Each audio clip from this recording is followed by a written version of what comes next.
Hello students, last lecture में हमने immersion effect के बारे में पढ़ा था। इमर्सन इफ़ेक्ट से हमें ये पता चला था कि फ़ोटोसिंथेसिस के प्रोसेस में लाइट का अवशोषण करने वाले या लाइट का एब्जॉर्प्शन करने वाले पिगमेंट के कम से कम दो ग्रुप होते हैं। कितने ग्रुप होते हैं? दो ग्रुप होते हैं। एक ग्रुप के द्वारा कम वेवलेंथ वाली वेव्स को एब्जॉर्ब किया जाता है और दूसरे ग्रुप के द्वारा ज़्यादा वेवलेंथ वाली वेव्स को एब्जॉर्ब किया जाता है। पिगमेंट के इन्हीं ग्रुप्स को अपने क्या कहते हैं? पिगमेंट सिस्टम या फोटो सिस्टम कहते हैं। मतलब फोटोसिंथेसिस के प्रोसेस में लाइट को एब्जॉर्ब करने वाले पिगमेंट्स के कम से कम दो ग्रुप होते हैं और उन्हीं ग्रुप्स को अपने क्या कहते हैं? पिगमेंट सिस्टम या फोटो सिस्टम कहते हैं। और ये फोटो सिस्टम या पिगमेंट सिस्टम कितने टाइप के होते हैं? 2 टाइप के होते हैं। तो आज के लेक्चर में हमने इन्हीं के बारे में स्टडी करनी है। तो जब हमने क्लोरोप्लास्ट की स्ट्रक्चर के बारे में स्टडी की थी तो मैंने आपको बताया था कि जो थाइलेकोइड होते हैं, जो थाइलेकोइड की मेम्ब्रेन होती है, उस मेम्ब्रेन में क्या प्रेजेंट होते हैं? क्वांटासोम प्रेजेंट होते हैं। जैसे मैंने यहाँ पर एक डायग्राम बनाया हुआ है। ये डायग्राम किसका है? थाइलेकोइड का। थाइलेकोइड का डायग्राम। ये थाइलेकोइड की क्या है? मेम्ब्रेन है। और थाइलेकोइड की दोनों मेम्ब्रेन के बीच में जो फ्री स्पेस होता है उसे अपने क्या कहते हैं? ल्यूमेन।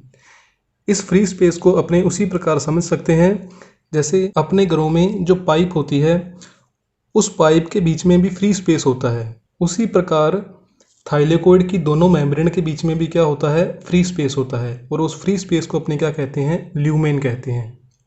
और थाइलेकोइड की जो मेम्ब्रेन होती है उस मेम्ब्रेन में क्या प्रेजेंट होते हैं? क्वांटासोम। और क्वांटासोम के अंदर क्या प्रेजेंट होते हैं? क्लोरोफिल, मतलब पिगमेंट। तो यदि अपने को फोटो सिस्टम या पिगमेंट सिस्टम के बारे में डिटेल में स्टडी करनी है तो अपने को थाइलेकोइड की जो मेम्ब्रेन है इसकी स्ट्रक्चर की भी स्टडी करनी पड़ेगी। तो मैंने यहाँ पर ये जो थाइलेकोइड की मेम्ब्रेन है, इस मेम्ब्रेन का मैंने यहाँ पर एक डायग्राम बनाया हुआ है। ये थाइलेकोइड की मेम्ब्रेन है कि इस थाइलेकोइड की मेम्ब्रेन के अंदर क्या प्रेजेंट होता है। तो स्टूडेंट्स, ये जो थाइलेकोइड की मेम्ब्रेन होती है, इस मेम्ब्रेन के अंदर 5 टाइप के कॉम्प्लेक्स मॉलिक्यूल होते हैं जिनके नाम मैंने यहाँ पर लिखे हुए हैं। जैसे फर्स्ट है photo system first, second photo system second, और थर्ड है LHC, मतलब light harvesting complex. And fourth है एंजाइम जिसका नाम है ATP सिंथेटेज। और 5 है cytochrome B and cytochrome F। तो स्टूडेंट्स, जैसे मैंने अभी आपको बताया है कि जो पिगमेंट हैं वो थाइलेकोइड की मेम्ब्रेन में प्रेजेंट होते हैं। कौन कौन से पिगमेंट? जैसे क्लोरोफिल एंड कैरोटीन्स। ये सभी पिगमेंट आपस में मिलकर ग्रुप्स का फॉर्मेशन करते हैं और इन्हीं ग्रुप्स को अपने क्या कहते हैं? Photo system. और ये कितने टाइप के ग्रुप्स का फॉर्मेशन करते हैं? ये 2 टाइप्स के ग्रुप्स का फॉर्मेशन करते हैं जिन्हें अपने क्या कहते हैं? फोटो सिस्टम फर्स्ट और फोटो सिस्टम सेकंड। मतलब फोटो सिस्टम होता क्या है? Group of pigments. जिस प्रकार ग्रुप्स के अंदर एक लीडर होता है उसी प्रकार ये जो पिगमेंट का ग्रुप है जिसे अपने फोटो सिस्टम नाम दिया है, इस फोटो सिस्टम के अंदर भी क्या होगा? एक एक लीडर होगा जिसे अपने रिएक्शन सेंटर कहते हैं। और इस फोटो सिस्टम का जो लीडर या रिएक्शन सेंटर होगा वो क्या होगा? एक मेन पिगमेंट होगा। तो जो स्टार्टिंग में अपने फोटोसिंथेसिस के लेक्चर किए थे उसमें अपने डिस्कस किया था कि जो पिगमेंट्स हैं जैसे क्लोरोफिल है, कैरोटीनॉइड्स है, फाइकोबिलिन्स हैं, इन तीनों में से जो मेन पिगमेंट है वो कौन सा है? क्लोरोफिल। और क्लोरोफिल आगे 8 टाइप का था और उन सभी टाइप्स के अंदर जो क्लोरोफिल A है वो क्या था? मेन पिगमेंट था। और जो मेन पिगमेंट है वही क्या होगा? इन ग्रुप्स का लीडर होगा। मतलब फोटो सिस्टम का क्या होगा? रिएक्शन सेंटर होगा। मतलब ये जो दोनों फोटो सिस्टम है, इन दोनों फोटो सिस्टम का जो सेंटर ऑफ रिएक्शन है या रिएक्शन सेंटर होगा वो क्या होगा? Chlorophyll A। और इसका भी क्लोरोफिल A। लेकिन इन दोनों क्लोरोफिल का जो बिहेव होता है, जो नेचर होती है, वो क्या होती है? अलग अलग होती है। जो फोटो सिस्टम फर्स्ट है इसका जो क्लोरोफिल A है ये 700 नैनोमीटर वेवलेंथ वाली वेव्स का भी एब्जॉर्प्शन कर सकता है। मतलब 700 नैनोमीटर वाली तरंगदैर्ध्य का अवशोषण कर सकता है। और जो फोटो सिस्टम सेकंड का जो सेंटर ऑफ रिएक्शन है क्लोरोफिल ए, ये मैक्सिमम 680 नैनोमीटर वाली वेवलेंथ का ही एब्जॉर्प्शन कर सकता है। जैसे इस डायग्राम के अंदर ये एक फोटो सिस्टम है और ये दूसरा फोटो सिस्टम है, और जो बीच में मॉलिक्यूल बना हुआ है सेंटर में, वो क्या है, रिएक्शन सेंटर, मतलब क्लोरोफिल ए। जैसे मान लो इसे मैं नाम दे दूं फोटो सिस्टम फर्स्ट और इसे नाम दे दें अपने फोटो सिस्टम सेकंड। तो ये जो सेंटर ऑफ रिएक्शन है ये क्या होगा, क्लोरोफिल ए 700, और ये जो सेंटर ऑफ रिएक्शन है ये क्या होगा, क्लोरोफिल ए 680। इस क्लोरोफिल ए 700 को अपने P700 भी बोल सकते हैं, P700। यहाँ पर P का मतलब क्या है, पिगमेंट, और 700 का मतलब क्या है, वेवलेंथ, क्योंकि क्लोरोफिल क्या है, एक पिगमेंट ही है। तो इस क्लोरोफिल ए 700 nm को अपने P700 nm भी बोल सकते हैं। और उसी प्रकार ये जो क्लोरोफिल ए 680 है इसे अपने P680 भी बोल सकते हैं।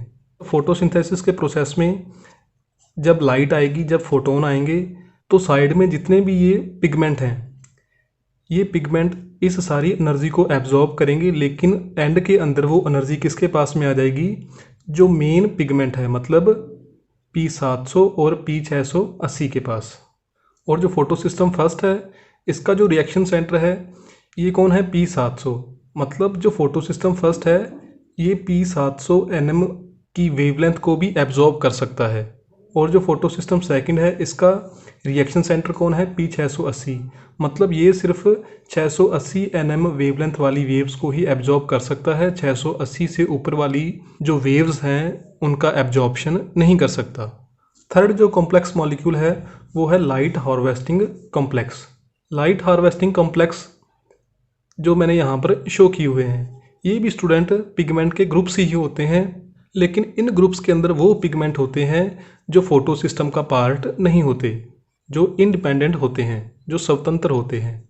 इनका काम भी क्या होता है, सनलाइट को एब्जॉर्ब करना, और ये भी बाद में क्या करते हैं, एब्जॉर्ब की हुई सनलाइट को जो उनके पास फोटो सिस्टम होता है उसे ट्रांसफ़र कर देते हैं।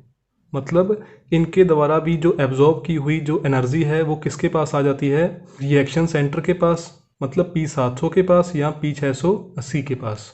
मतलब अपने इस प्रकार भी कह सकते हैं कि जो लाइट हार्वेस्टिंग कॉम्प्लेक्स है ये लाइट एब्जॉर्बिंग कैपेसिटी को बढ़ाने का काम करते हैं। मतलब जो फोटो सिस्टम है ये भी लाइट को एब्जॉर्ब कर रहे हैं, और जो लाइट हार्वेस्टिंग कॉम्प्लेक्स है ये भी लाइट एनर्जी को एब्जॉर्ब कर रहे हैं, जिसके कारण फोटोसिंथेसिस के प्रोसेस में प्लांट ज़्यादा से ज़्यादा एनर्जी को एब्जॉर्ब कर सकता है। और फोर्थ मॉलिक्यूल है ATP सिंथेज एंजाइम। ये एंजाइम क्या करता है, ATP का फॉर्मेशन करता है। अभी अपने आगे पढ़ेंगे कि ये एंजाइम ATP का फॉर्मेशन कैसे करता है। और लास्ट कॉम्प्लेक्स मॉलिक्यूल है साइटोक्रोम B या साइटोक्रोम F। ये दोनों साइटोक्रोम B और साइटोक्रोम F फोटोसिंथेसिस के प्रोसेस में इलेक्ट्रॉन कैरियर का काम करते हैं, इलेक्ट्रॉन कैरियर का काम करते हैं, मतलब इलेक्ट्रॉन को एक जगह से दूसरी जगह पर लेकर जाते हैं। तो ये कुछ कॉम्प्लेक्स मॉलिक्यूल हैं जो थाइलेकोइड की मेम्ब्रेन में प्रेजेंट होते हैं और फोटोसिंथेसिस के प्रोसेस में हेल्पफुल होते हैं। तो मैं दोबारा रिपीट कर देता हूँ कि जो थाइलेकोइड की मेम्ब्रेन है इसके अंदर क्या प्रेजेंट होते हैं, दो पिगमेंट सिस्टम प्रेजेंट होते हैं, मतलब ग्रुप ऑफ पिगमेंट्स जो आपस में मिलकर किसका फॉर्मेशन करते हैं, फोटो सिस्टम का फॉर्मेशन करते हैं। जो फोटो सिस्टम फर्स्ट है इसका जो रिएक्शन सेंटर है वो कौन होता है, P700। मतलब जो फोटो सिस्टम फर्स्ट है ये 700 nm वाली वेवलेंथ को भी एब्जॉर्ब कर सकता है और उससे कम वाली वेवलेंथ को भी एब्जॉर्ब कर सकता है। लेकिन जो पिगमेंट सिस्टम सेकंड है इसका रिएक्शन सेंटर कौन है, P680। मतलब ये सिर्फ 680 nm वाली वेवलेंथ को ही एब्जॉर्ब कर सकता है, उससे ज़्यादा वाली वेवलेंथ को एब्जॉर्ब नहीं कर सकता। और थर्ड कौन था, light harvesting complex. Light harvesting complex का क्या यूज़ था, ये भी फोटोसिंथेसिस के प्रोसेस में लाइट एनर्जी को एब्जॉर्ब करते हैं और बाद में जो उनके पास फोटो सिस्टम होता है उसे अपनी एनर्जी प्रोवाइड कर देते हैं। और फोर्थ था ATP सिंथेज एंजाइम की फोटोसिंथेसिस के प्रोसेस में जो ATP का फॉर्मेशन होता है वो कौन करवाता है, ये एंजाइम। और लास्ट था साइटोक्रोम B और साइटोक्रोम F। ये दोनों फोटोसिंथेसिस के प्रोसेस में इलेक्ट्रॉन कैरियर का काम करते हैं। तो अपने इन दोनों का यूज़ समझते हैं कि फोटोसिंथेसिस के प्रोसेस में ये दोनों किस प्रकार काम करते हैं। जैसे स्टूडेंट, इस डायग्राम के अंदर ये एक पिगमेंट का ग्रुप है। इसमें ये जो पिगमेंट है ये क्या है, रिएक्शन सेंटर है।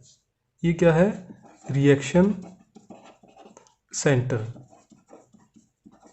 मतलब एंड के अंदर जो एनर्जी है वो किसके पास आएगी, इसी के पास आएगी। तो फोटोसिंथेसिस के प्रोसेस में ये सभी पिगमेंट क्या करते हैं, फोटोन को एब्जॉर्ब करने का काम करते हैं। तो ये फोटोन है जो इन पिगमेंट्स पर आ रहे हैं, ये क्या करेंगे, इन फोटोन्स की एनर्जी को एब्जॉर्ब करेंगे और ये एनर्जी एक दूसरे को ट्रांसफ़र करेंगे। मतलब इस पिगमेंट की एनर्जी किस में आ जाएगी, इस पिगमेंट में आ जाएगी। ये पिगमेंट अपनी एनर्जी किसको दे देगा, नेक्स्ट पिगमेंट को, और ये अपनी इस पिगमेंट को एनर्जी दे देगा। लेकिन जो सारी एनर्जी है वो एंड में किसके पास आएगी, जो अपना रिएक्शन सेंटर था।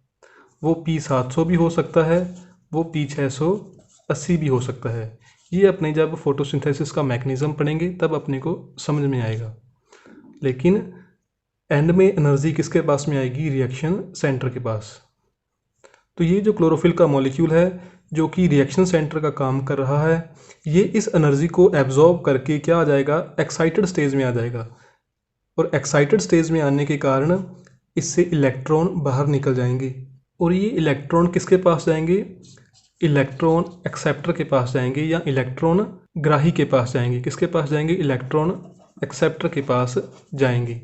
जो अभी आपने पढ़ा था इलेक्ट्रॉन कैरियर, वही इलेक्ट्रॉन कैरियर किसका काम कर रहे हैं, इलेक्ट्रॉन एक्सेप्टर का। जब ये इलेक्ट्रॉन एक इलेक्ट्रॉन एक्सेप्टर से दूसरे इलेक्ट्रॉन एक्सेप्टर के पास जाएंगे तो इनमें से बाहर क्या निकलती है, इनमें से बाहर निकलती है एनर्जी। इस एनर्जी का यूज़ कौन करता है, एटीपी सिंथेटेज एंजाइम।